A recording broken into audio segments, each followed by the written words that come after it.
I'm delighted to welcome our guest today, an old friend of mine who I haven't seen for a while, Caffy St Luce, who is a sparkling character. She's a live music promoter, arts curator, activist and advocate of community-led creative projects, and works, if I'm right in thinking, Caffy, in London, but it's sort of a nationwide, particularly with the pandemic, sort of collective of people and artists. So I'd love to welcome you here today, and thank you for spending some time. How are you? How has been the last couple of months for you in lockdown yourself? Oh, firstly, thank you for having me. This is just brill. It comes at I'm sort of celebrating spring a week late, and it's a good thing, because you couldn't have come at a better time that I'm doing this, because last week I'd have just been like all sulky and because that's what the last 6 months have done. It's a roller coaster of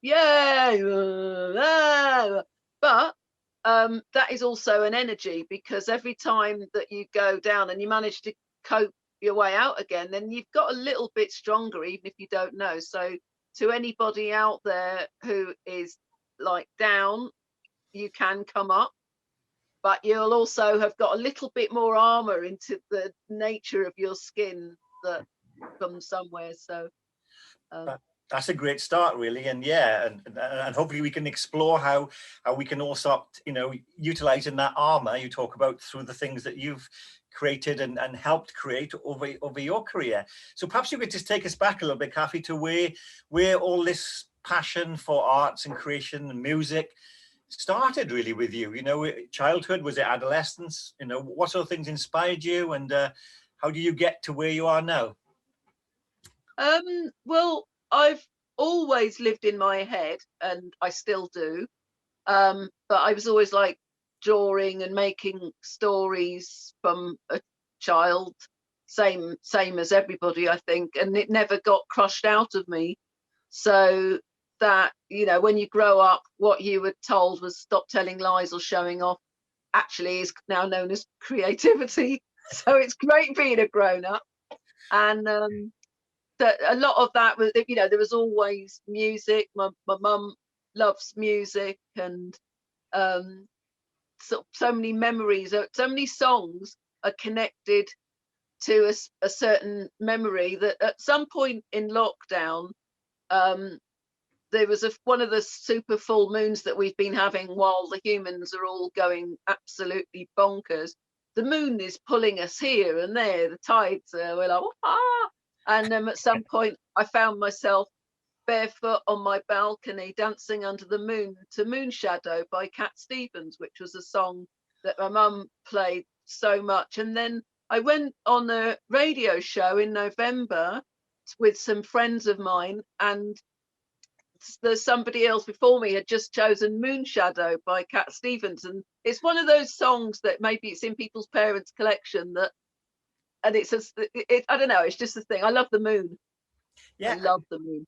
And that's the power of music. It takes us back to such precise little moments, doesn't it, in our life experience? Yeah. So music was important. And how did you get into, I suppose, working in that? Because you worked in a way, in a bit of the, started off a bit in the corporate world, perhaps, but only on your terms, I imagine. You work with some quite big bands as well. Did you struggle a bit with the sense of capitalist, greed against sort of artistic creation then, or were you just going with the flow and just, the power of music was getting out? I wonder how you dealt with that time, Well, I'm lucky in that I started by skiving, so that led neatly into punk, which led neatly into, I know that there are people in the world who say I used to be a punk. I don't know how that works. It's like I'm a punk. I know that, like a dropout bum.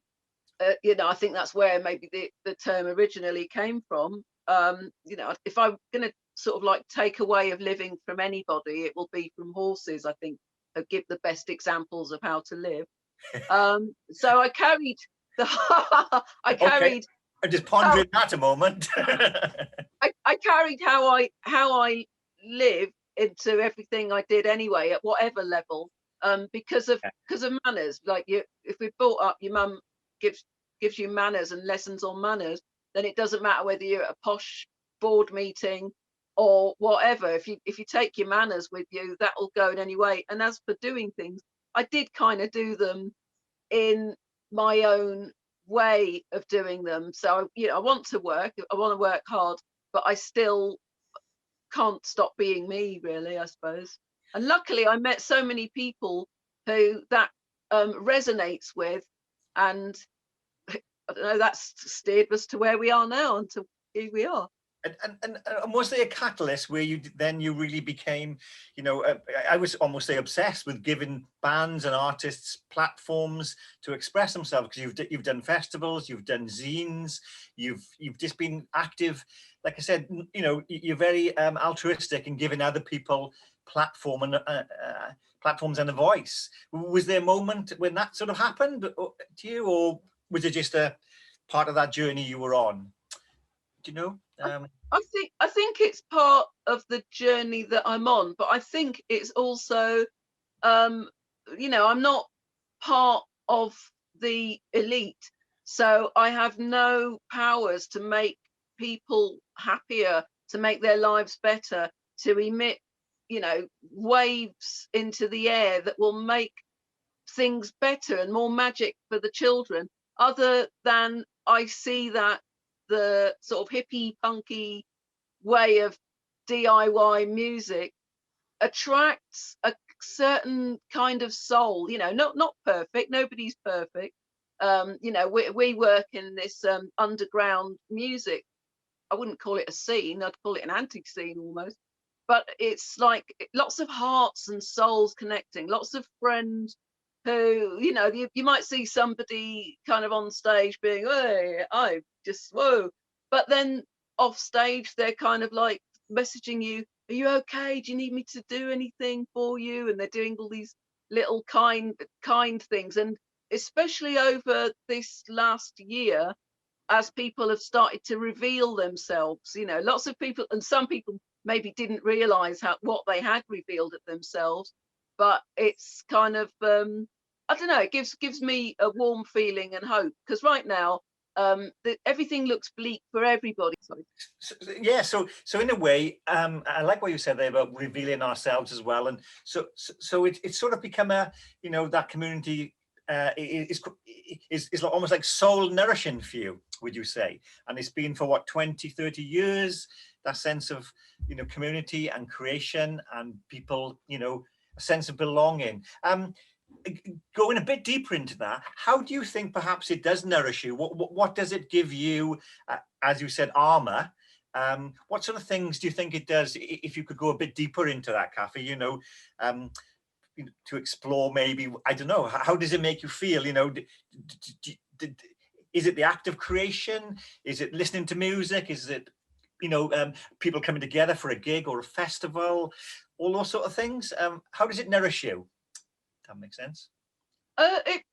It's I've got to say that I'm also, in full transparency, I'm not all altruistic, because when it's going well, I can be self-employed, and obviously I want to look after well, sort of like family, friends, everybody, and myself.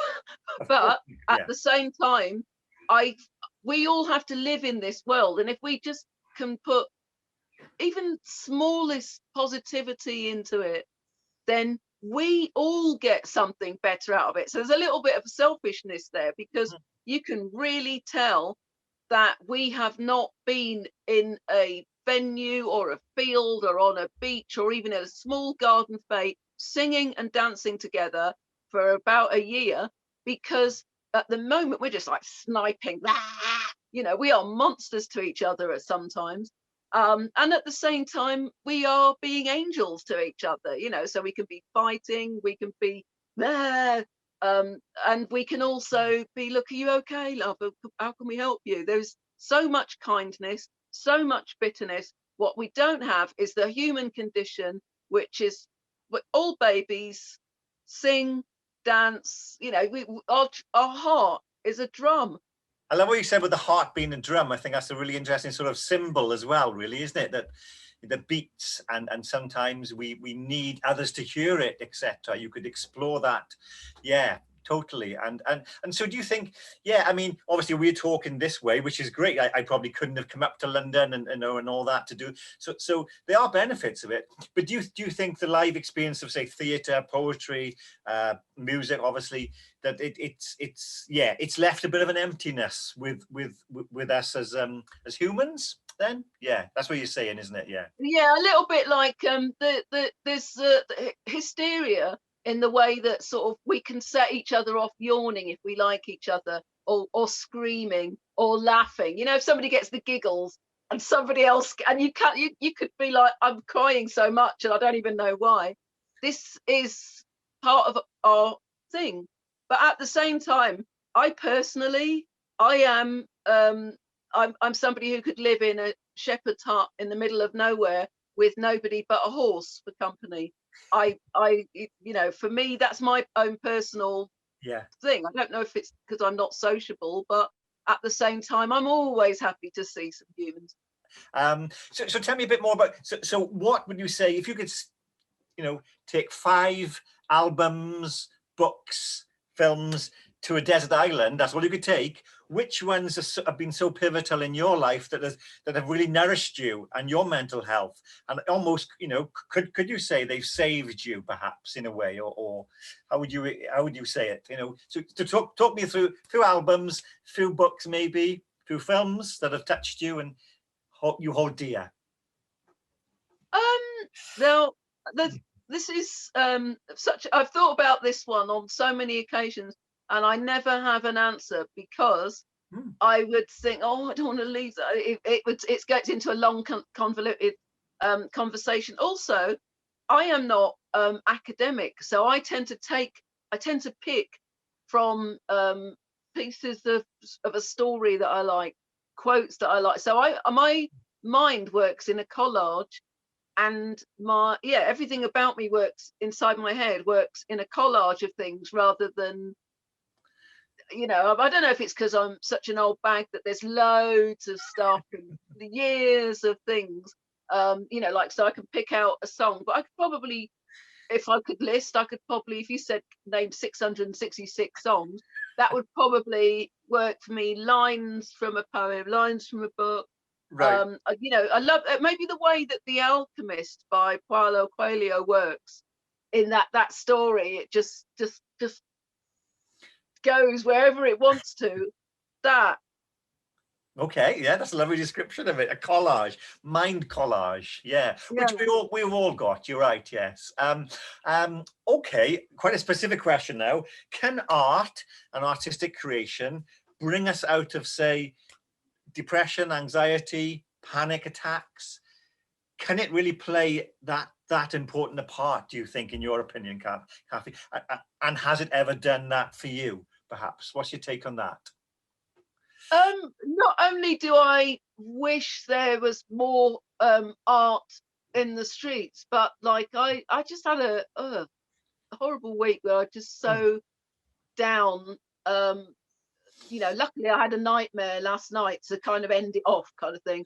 But a couple of days ago, my niece sent this just beautiful art, and I mean, I'm proud of her anyway, because she's just like the most wonderful girl. But it was just I just opened it up, and I just felt different. And I kind of, I don't know, I really, I'm lost for words. I'm obviously lost for words because I can't describe what happened, but it was like the colors and the shapes and the vision kind of just went into me, and it was better than taking drugs, definitely. That's a very beautiful story. Yeah, thank you for that. I mean, that answers it perfectly, really, doesn't it? That little moment, someone making something for you, and there it is, and it does something. You know, does something chemically to us, probably in our brains, and that sense of connection, and you know, breathtakingness. Yeah. My next question. Oh, yeah, it's quite a big one, really. Look, I suppose it's looking a bit, because I know you are very political. Which shopping is political.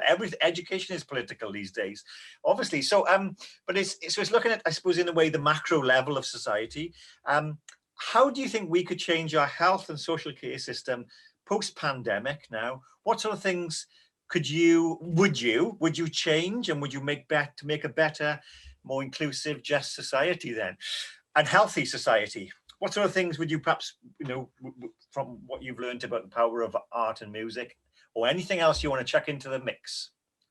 I would really love to reverse this thing of culling the non-academic side of education, like selling off all the sports fields and cutting down on like the music, and starting to make the arts something that you have to be pretty elite.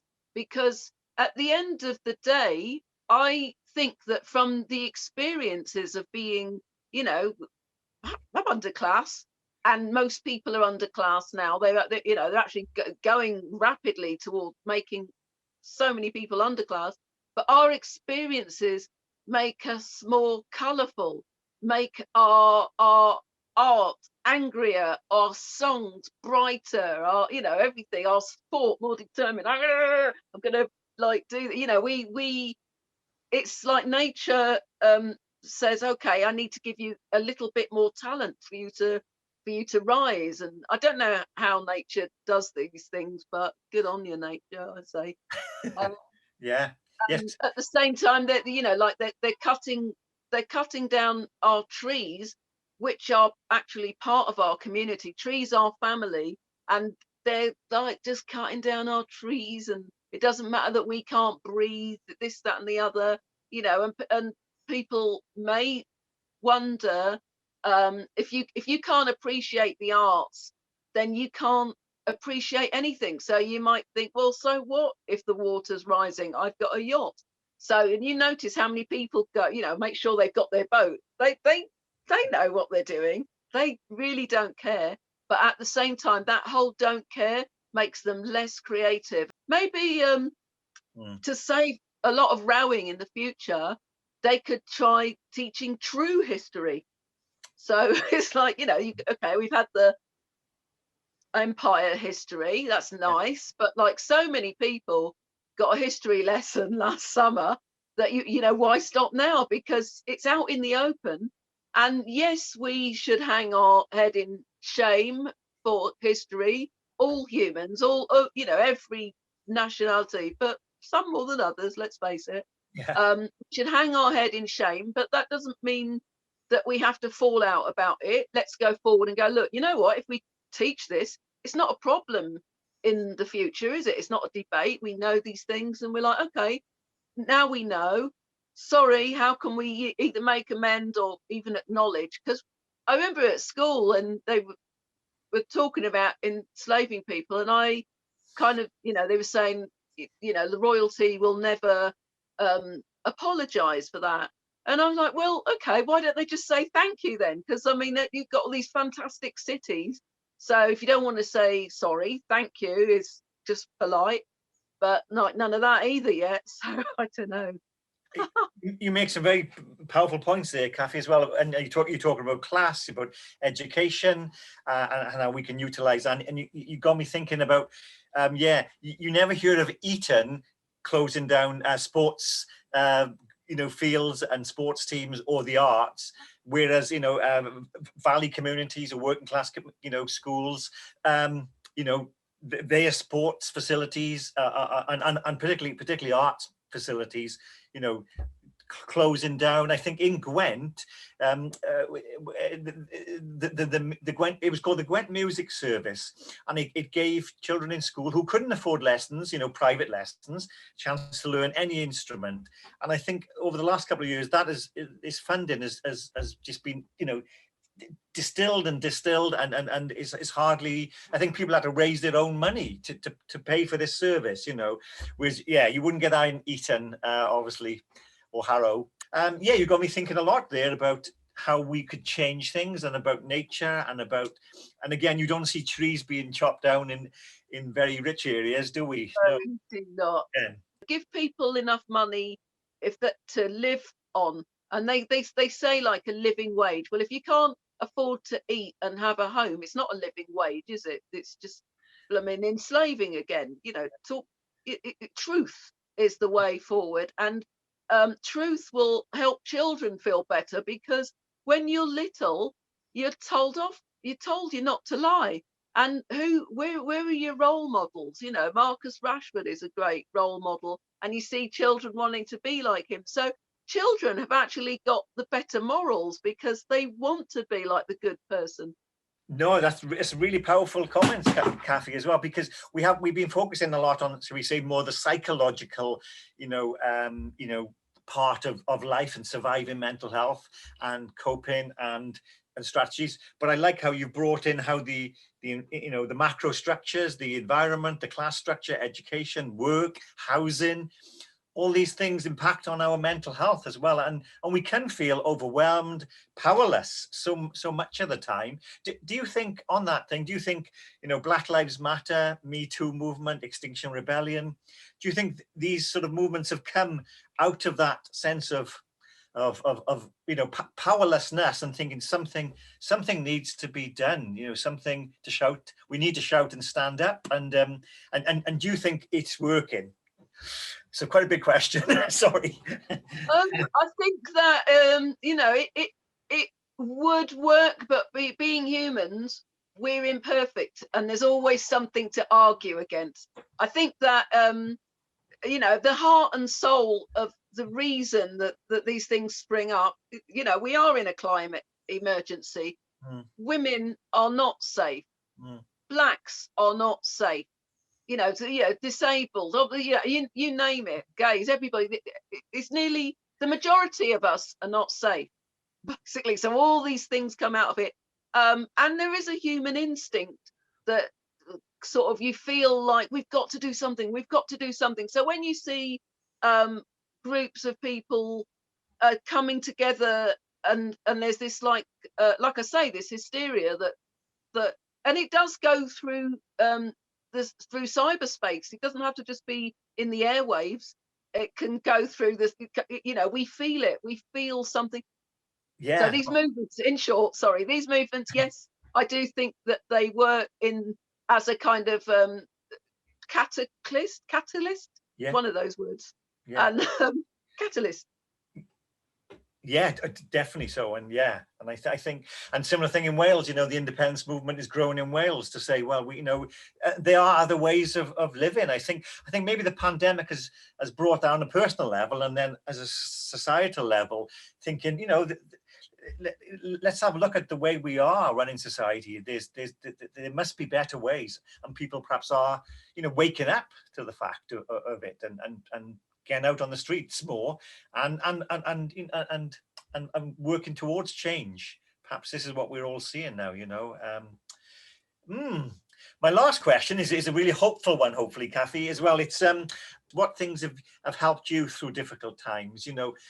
I mean, if you're able to get out at all, then I always find looking up at the sky through a tree, or looking up at the moon, it sounds kind of a bit dippy, but just a few minutes of it, and realizing just how tiny we are, and the sky and the stars, that's one way. Other times I forced myself to smile, because I'd heard that if your cheekbones push serotonin into you, so even when I'm grumping and I'm like smiling, but the fact that after I've done it for a while, it actually makes me go, "You daft old bat," and it makes me laugh, and I don't know where that laugh came from, but it's me going, "Oh, daft." But that whole thing has just made it, and as soon as that's happened, there's a little release gone off where I'm laughing at myself, and that helps as well. Yeah. The bad dancing, one of the great things is, you've heard dance like no one's watching. Yeah. You're in lockdown, no one's watching. Go for it, enjoy yourself. do this thing, put on the, you know, the clothes or whatever you want to do, and Yeah. have fun and eat. And when, and you know, I've done it when I'm like miserable, and it's still kind of made, you know, I turned the lights off and I danced, and then I turned one light on and watched myself in a bendy mirror, like, oh, you're just a ghost. And then I was in, before I knew it, I was enjoying myself again. But I don't know, it's different for everybody, because obviously this is a very me personality thing. So I don't know if these things are being daft. I would say be daft if you want to, especially if nobody's around to see you be daft. No, That helps. they're lovely tips, I think, really, you know, very simple human ways of being, really, which we can forget. And in that dark night of the soul, we never think we can get through it, but we can, can't we? I think that's the message you're giving. We can.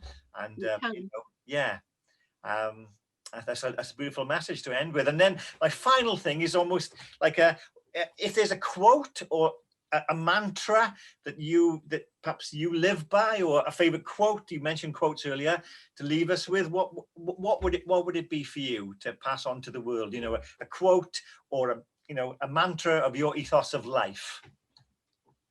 Well, the one that I can never get out of my head, and you're just going to have to trust me on that, is let poems replace guns.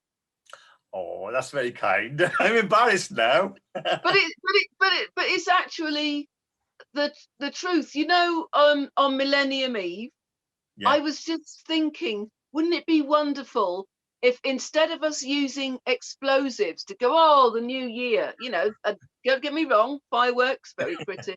Yeah. But I just wanted one tiny village somewhere on the entire planet to just go, we're going to light a candle and say peace. And nobody did it. It was like, yeah, we got the biggest explosive. No, we have. And I mean it. You know, can you imagine? Can you just imagine? I think it's very beautiful, Caffy. That's a really beautiful image. That's a poem there waiting to happen, I think, about, you know, like you said, yeah, we all expect those fireworks. They're all trying to outdo each other. But yeah, what if, you know, it was just a silent candle? Yeah, that's a beautiful image. Yeah, that's a beautiful way to end our session. Yeah, thank you. Thank you so much. But it's been beautiful talking to you. And so thank you very much for chatting, Caffy, this afternoon. Oh, thank you so much.